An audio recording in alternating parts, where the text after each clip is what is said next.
Hey guys, so I'm here to show you what um, we on the eighth grade team have been doing for interventions. Now, this basically just is good for large unit tests, that those that have several TEKS or benchmarks, but definitely, necessary to do some interventions. So this is the template that we use, and this is the one I'm going to share with you. Please, anytime you do it, do not change any of the templates. Always, of course, make a copy, and then change it to whatever test it is and all that stuff. So this is what I've already made one.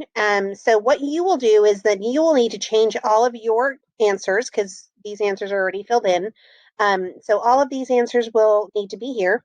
And then your TEKS. So it only allows you to put one, so for each question number. So we've got our TEKS here, our correct answers here.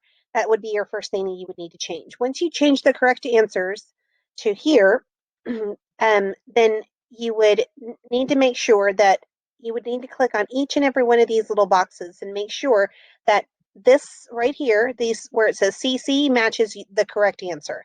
Because what happens is D5, which is this is the column here. This is D and this one's C. Basically, if D5 and C5 are both equal C, then they get 1 point and it turns this green.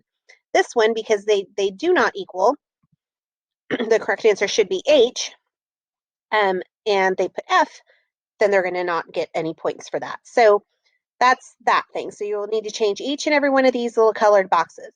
As they're doing that, and what we normally do is we hide this particular column right here for the kids.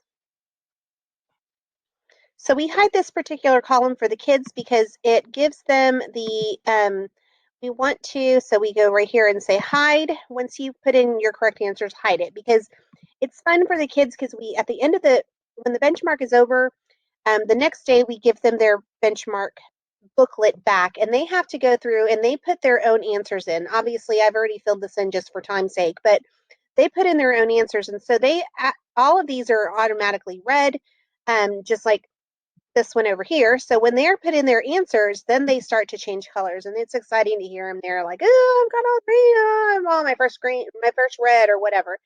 So it helps them to. They obviously all want to know their grades, and so it helps them to get it done quickly. So once they're all done, then this changes here. So let's pretend that I didn't put C there and I put D. So you'll see that. So it changed that.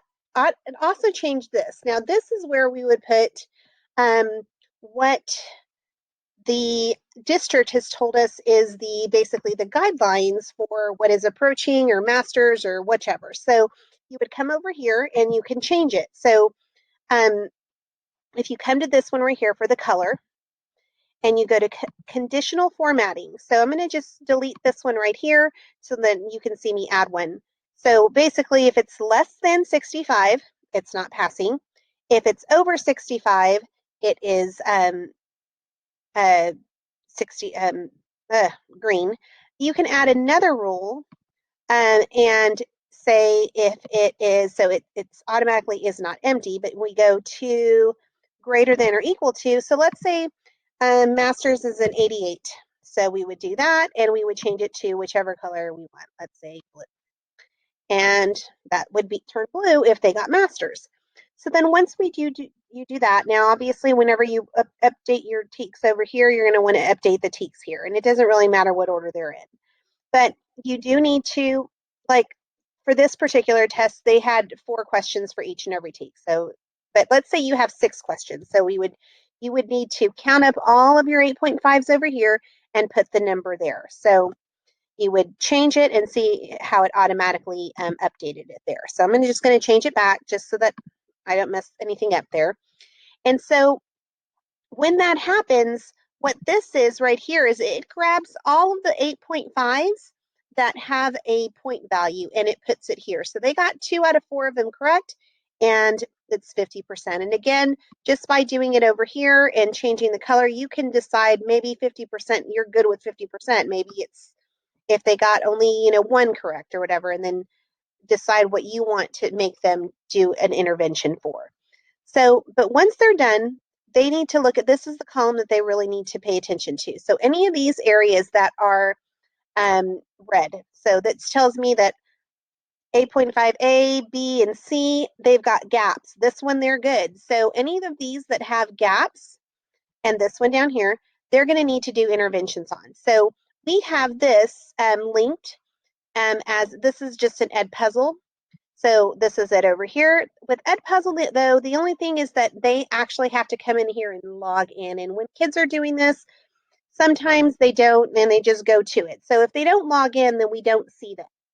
So that's the one thing, the downside with that one. Or since we've been using a lot of Google Forms, you can also put a Google form, or you can have them do an Edpuzzle, and then under the retest, you can have them do a Google form.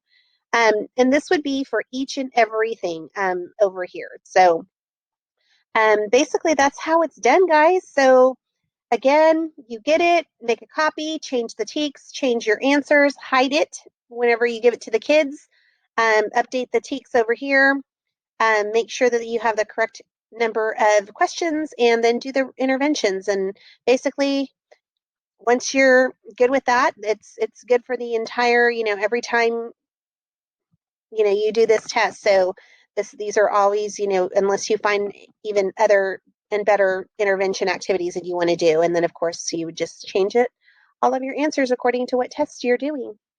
I hope that helps. All the other stuff over here, we really don't use that much. If you can even have them, you can even give them a paper copy and have them write the answers, the numbers in a blank copy of this, and then have them write the answers in and have them turn that in.